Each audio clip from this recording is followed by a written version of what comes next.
저기 시대 가ring아 이러면서 자주 사. 그 맛이 과자리. 난 여러가 좀 그렇게 남비기 좀 맞대 맞게 좀 그렇게. 가리 없더라. 응? 또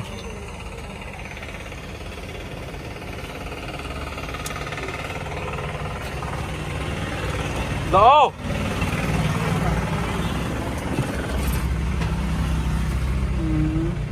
The 0664. 0664.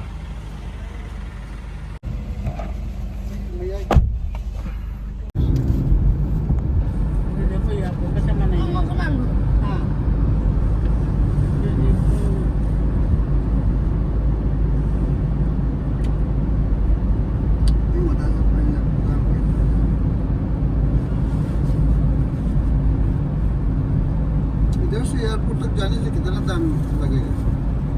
यहाँ से हाँ आधा घंटा हाँ 40 मिनट हो गए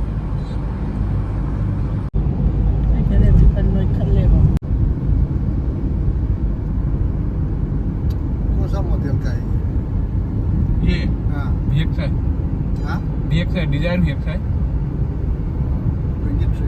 24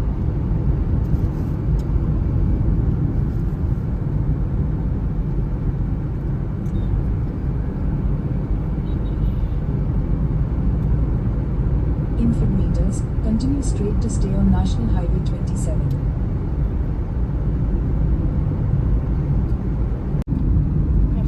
भैया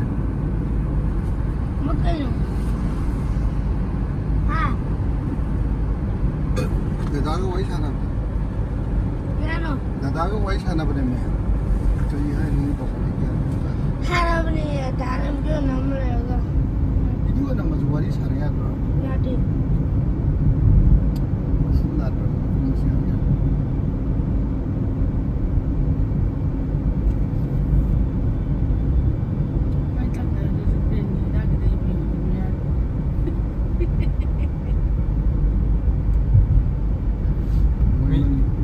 मी की हार्ट की डॉक्टर जो ब्रेन की था यू है दे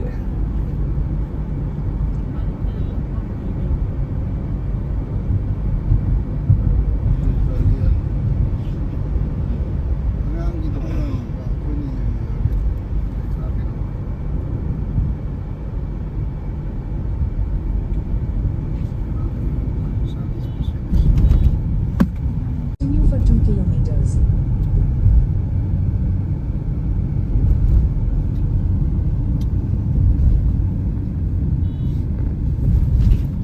अभी तो कामाख्या मंदिर को बहुत ज़्यादा आदमी रहेगा हाँ रहता है वो टाइम में होता है आदमी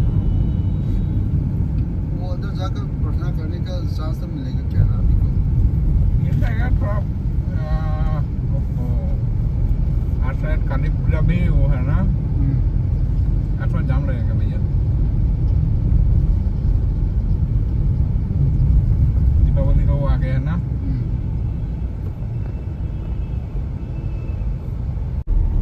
वही लो चलो In 300 Ay, nga, meters, okay, slight left to stay on Assam Trunk Road.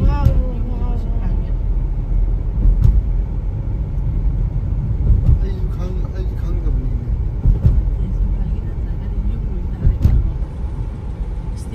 Take the next left to stay on Assam Trunk Road.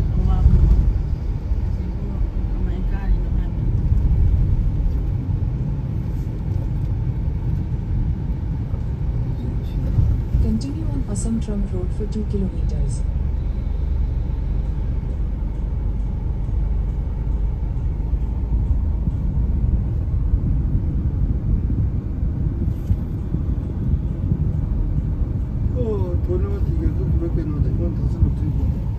Continue on Kamakhya Mandir Road for 3 kilometers.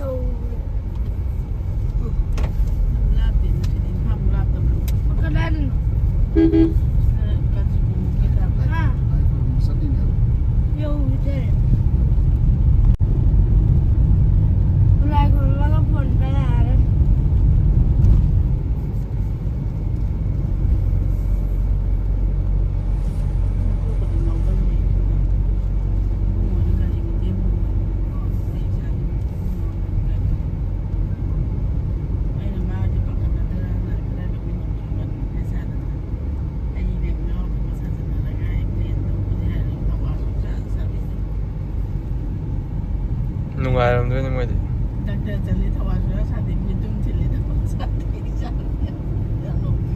ꯃꯉꯣꯟꯗ ꯆꯠꯂ ꯑꯩꯅ ꯅꯪꯅ ꯉꯥ ꯆꯤꯡꯁꯤꯜꯂꯒ ꯁꯤꯡꯒꯤꯅ ꯊꯤꯕ ꯅꯪ ꯁꯨꯃꯥꯏꯅ ꯄꯣꯠ ꯃꯦꯝ ꯐꯦꯜ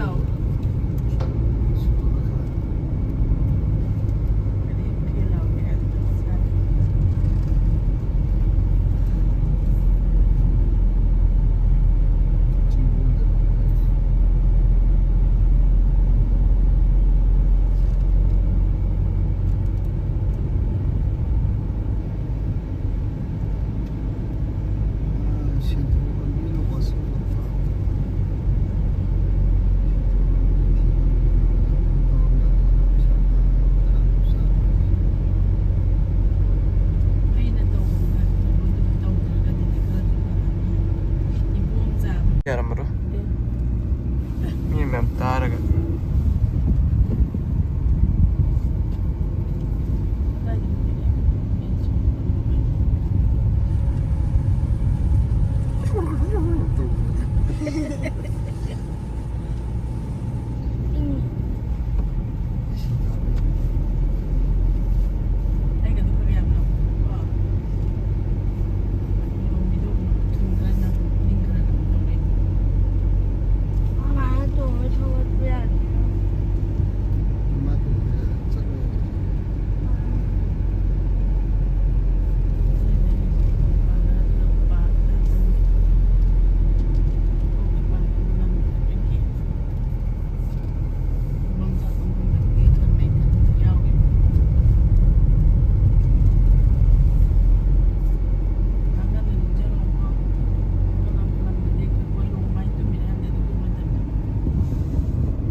ꯗ꯭ꯔꯦꯟꯁꯦ ꯐꯖꯅ ꯍꯥꯞꯄꯅꯤꯅ ꯁꯣꯔꯣꯛ ꯈꯥꯡꯕ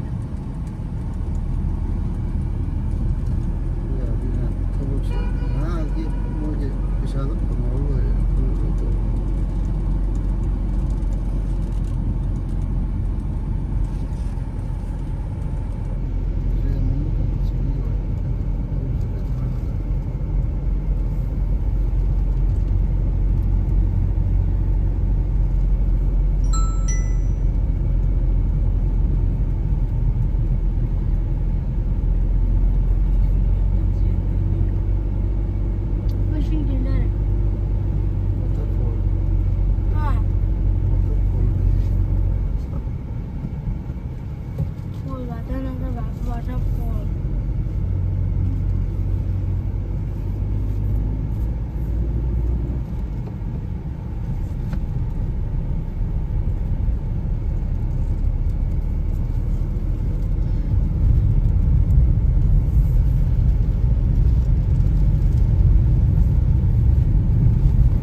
ꯃꯌꯥꯝ ꯍꯧꯖꯤꯛ ꯌꯧꯔꯦ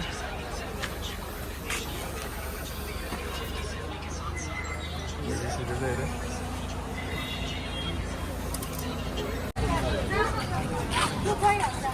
ꯁꯤꯗ ꯌꯧꯔꯦ ꯍꯧꯖꯤꯛ ꯁꯤꯗꯒꯤ ꯄꯣꯠ ꯆꯩ ꯂꯩꯅꯕꯅꯦ ꯑꯗꯣ ꯈꯪꯗ꯭ꯔꯦ ꯀꯩ ꯂꯩꯗꯣꯏꯅꯣ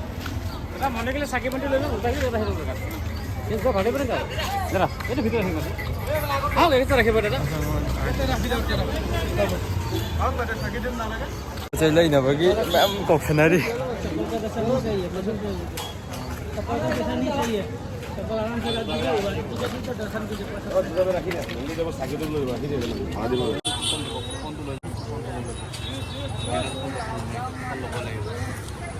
যদি আপনি ভিতরে যায় দাদা ইয়ার দোকান লবা লাগিব ভিতরে যায় যে দোকান ফ্রি দোকান লবা Masih yang Roji sih yang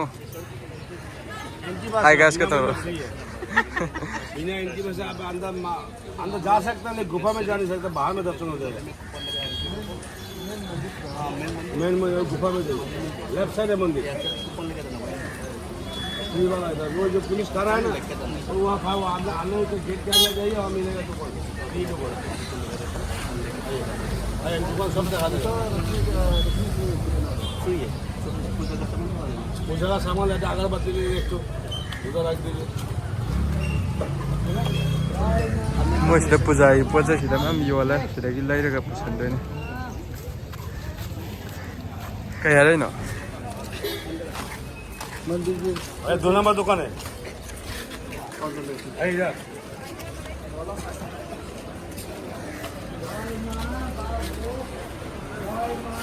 मा इपो याम याउदी मा ते कोसा लाइजे मंदिर के कन ना पोत से खरा नो को है तो नारियल है के बे सब है सब देखि सेंदन थनम गनि सेंदन जे मथा थांगलाम 이제 다 알고 있고. 이제 다 알고. मोमाइ सेंदन मथा थांगल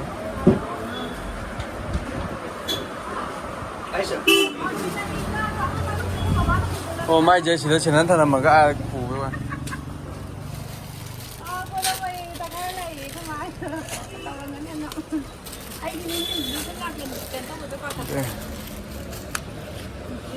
सर ब इसिंग ये कितना देगा सर?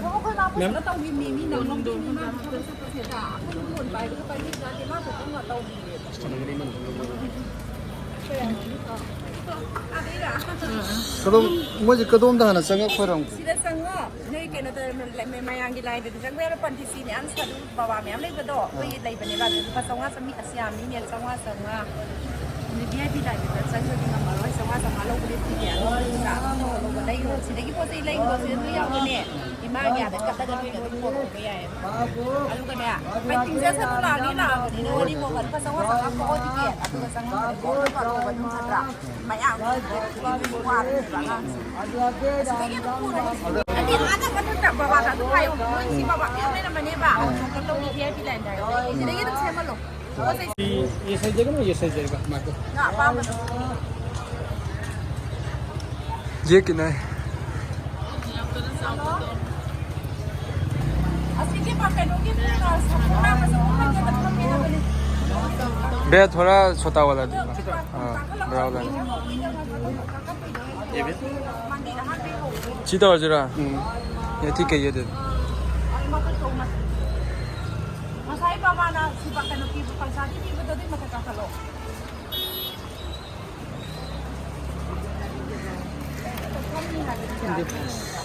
Ayo nombor 950 हो गया Ayo kaya lagi pun. हाँ 950 बन 950 Boy, hari lagi phone number. Phone number hari lagi tu. Tahu ya tu. mana पाइरो सिजे 628. मैंने पारो Hello. आई वीडियो ना मके ना पाइरो Lagi 90. फोन मोसला भैया ये हाथ से रख सकते हैं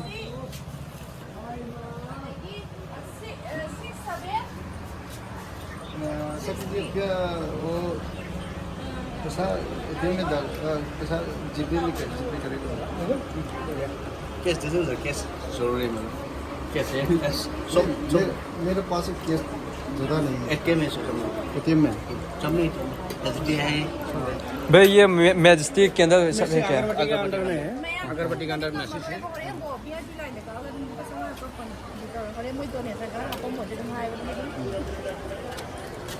Donation apa hari ni? बताइए कम हो गया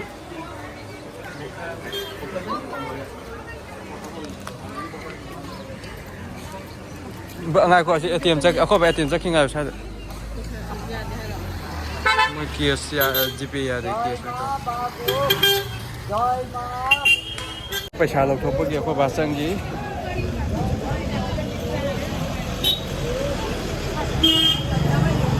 अखोई जे VIP की टोकन में का संगनी बा मनुंग डायरेक्ट संगो फंगबा Ma, ai game mata. मनुंग संगो फंगबा जो क्यू दे लेपदे आ यौगनिना VIP टोकन में का ने दुग संगनी दुपा सोंगा सोंगा तवरगा मनुंग चंग फंगदे लापे काना दे तना दुगी मनुंग चंगो फंगबा VIP टोकन का नि से दु संगनी 맛이 영어 파대. 네 영어 파대. 또 시영 몰라.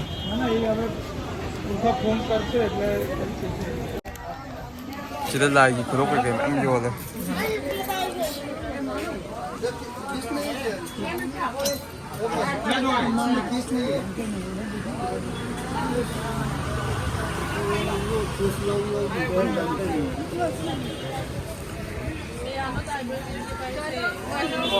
Bảo cô mà đi ông cái gì? Moi si Julia de halo kapa. Satu lagi. Siang ke tadi hendak.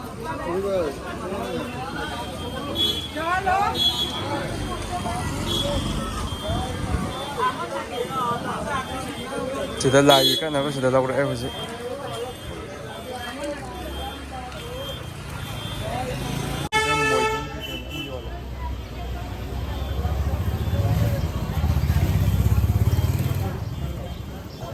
Cái nó là 950 này, cái lại cái nào gì đó.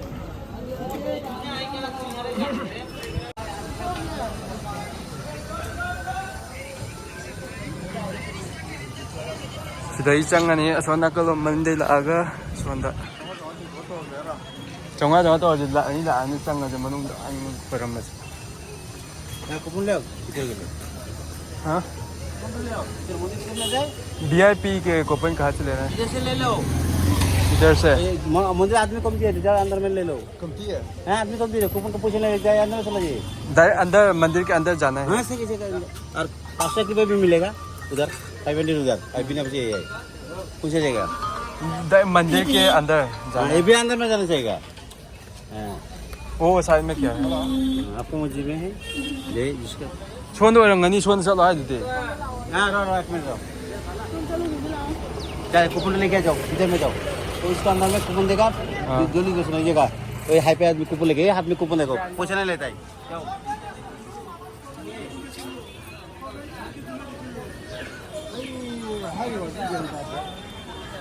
Coupon लो बगी संगे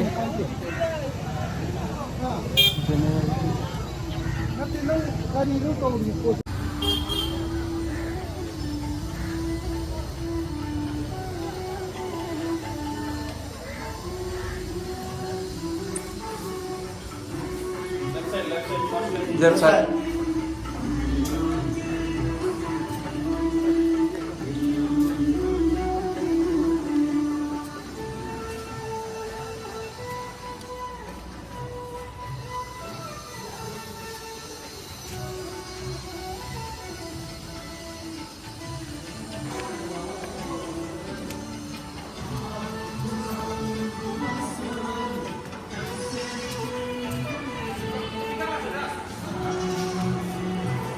Lagi udah tiket kan.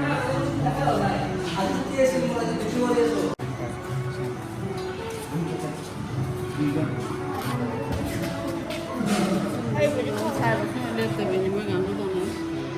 Mình chưa nóng rồi.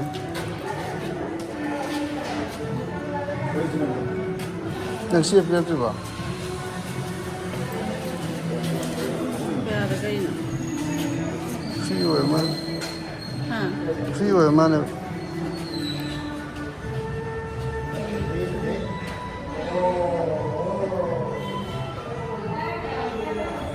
Mandir sambagi open.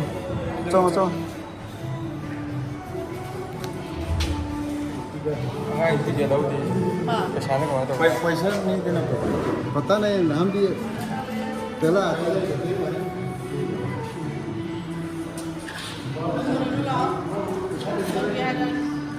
Chỉ để phải xác định được rồi.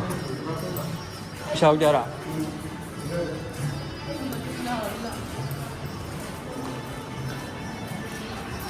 Mấy ticket sẽ xác định được.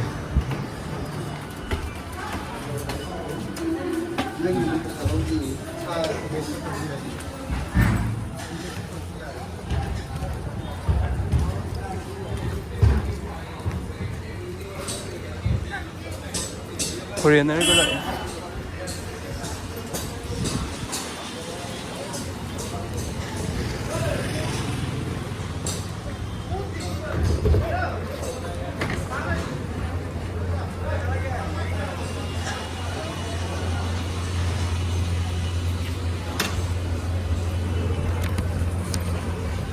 ꯂꯥꯛꯑꯣ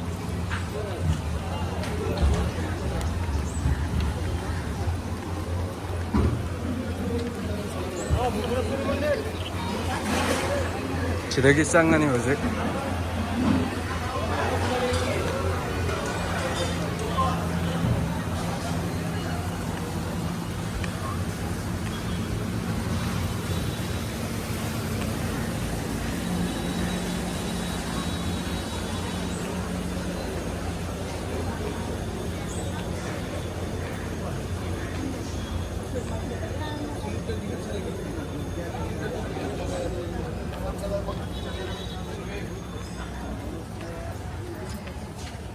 जुआ मूर्ति का कई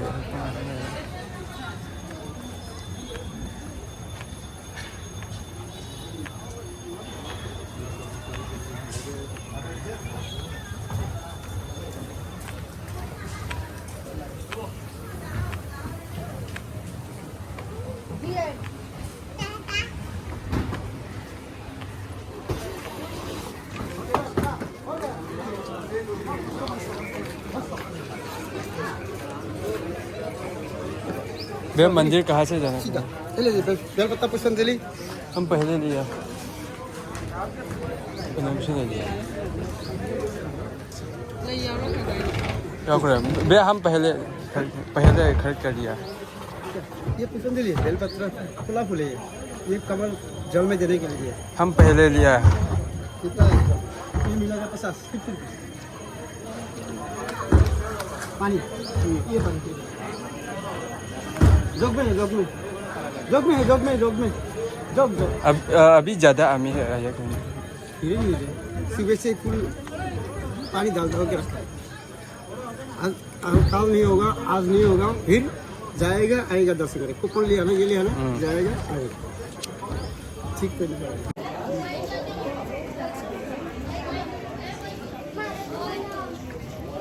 मत के खा रही है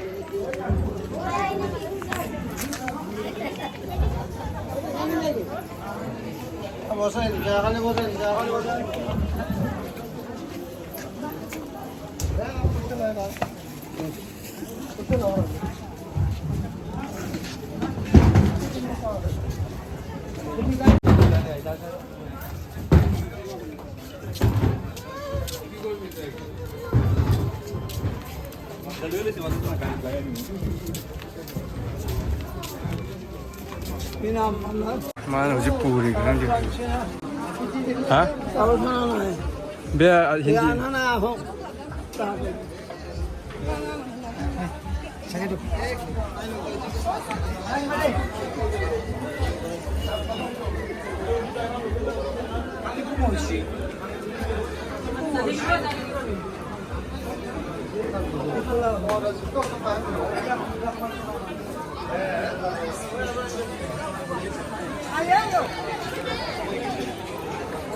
मैम कोई नहीं चके खंजर पंगी चल कोई नहीं इसी लाइसेंस लाई खुम लाके तौबद लाए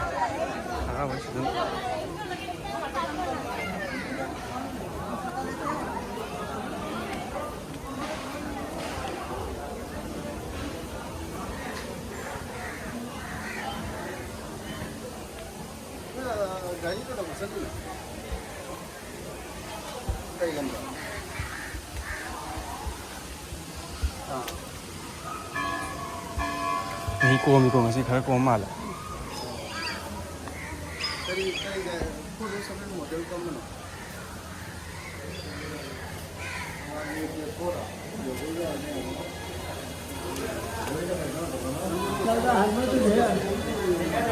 ये साइड पे जाना है malo तो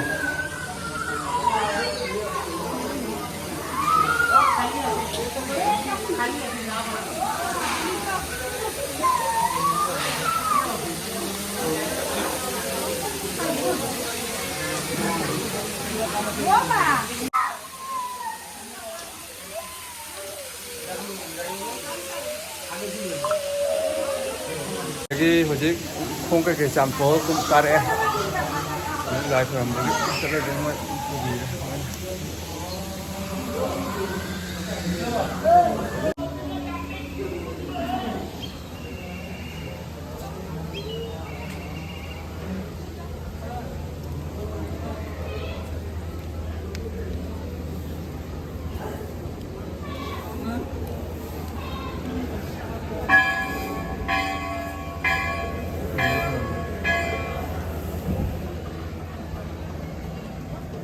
बस देखने दर्शन हाँ दक्षिणा दक्षिणा कितना हिंदी बोल दीजिए हिंदी हिंदी हिंदी दक्षिणा तो कान नाम दक्षिणा नाम को लिखो दक्षिणा देखने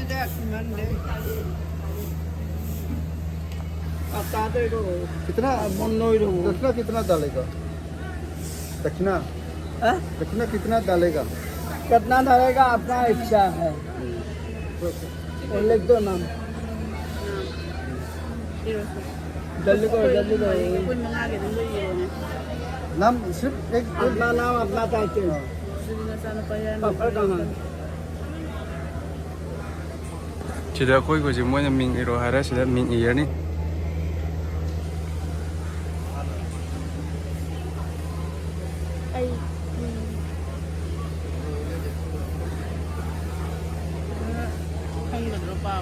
वो दक्षिणा लिख दो इधर हाँ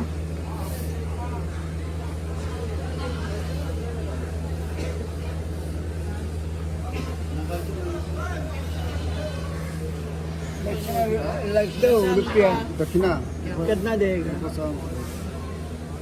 500 देगा 1000 देगा 2 देगा वही में 100 देगा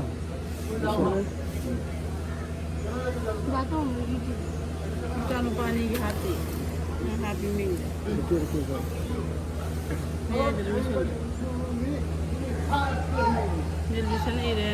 जल्दी करो और ऑनलाइन पर बस ये Nabani ming iri. Ko kare bo ko duga lai ma khoi ram ma duga. ये दक्षिणा लास्ट है क्या कागज कहाँ है हाँ कागज ले लिया है कागज Ma kya ta. कागज क्या कूपन कहाँ रखा कूपन Open o. वो निकलो Ticket au thoro. Moi. Ticket se pu thoro ai moi hindi Assamese te nga ko khang de bagi. O kaga sa di si wo de ni.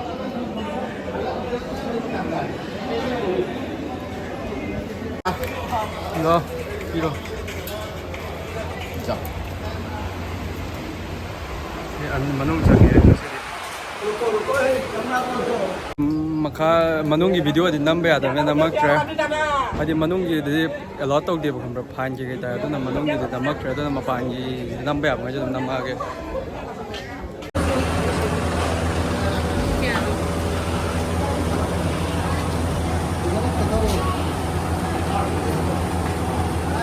Baba to halo.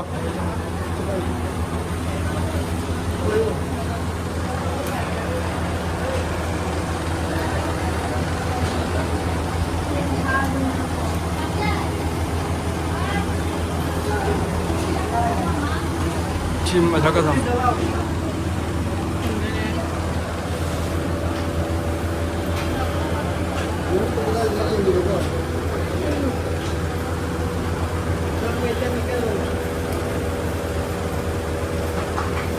Chà chà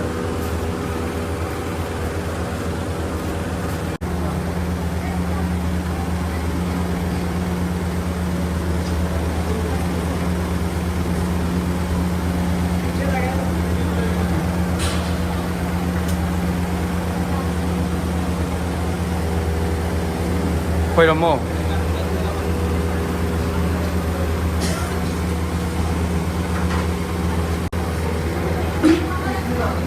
Mama có quay đồng mô đó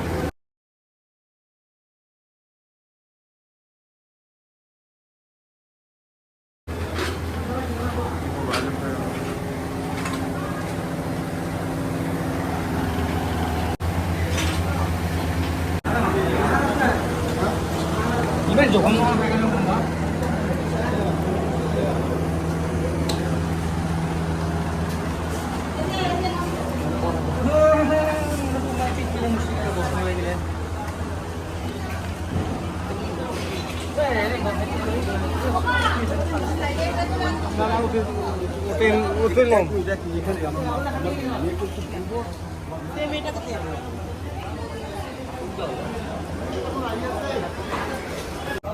Hàm mấy cái mẹ em cho thử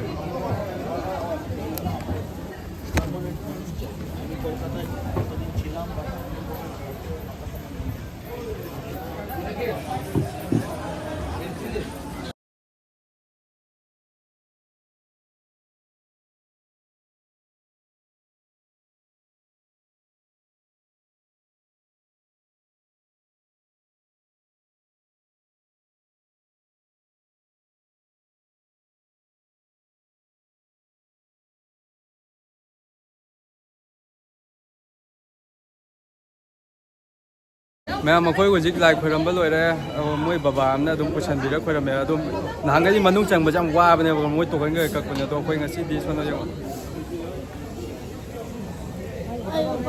ngasi dum chang adum khoirame ba manung de daw ya ba gi adum mi ju ka cham chilam da ba chin mudi chele do ju moi pusan bira dum khoirame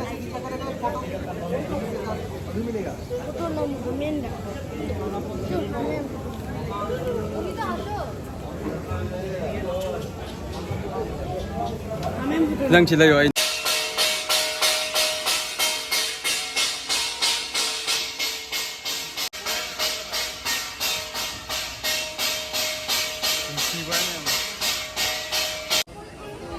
Kamera da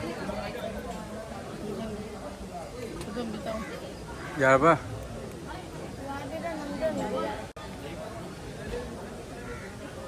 ida khoram mani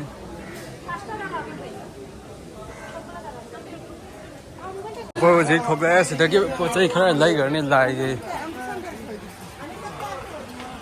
mà số mà bạn đi lấy tăng không cái này không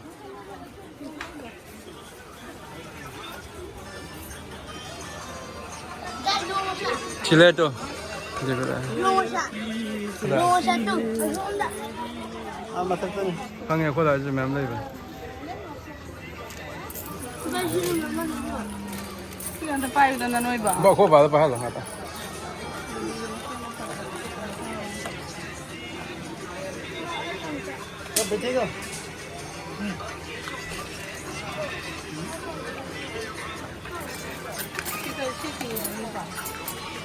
ngày cô tang ra hàng gọt phải là cái mà bàn nó không mà chứ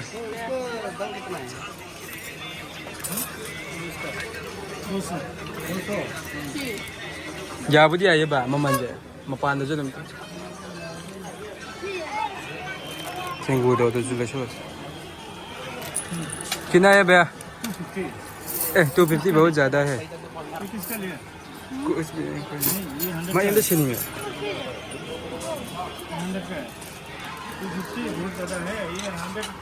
Matang छाते लो शंजर के like number लो report से कितने जाएगी तो का video जंग तां चालू शंजर के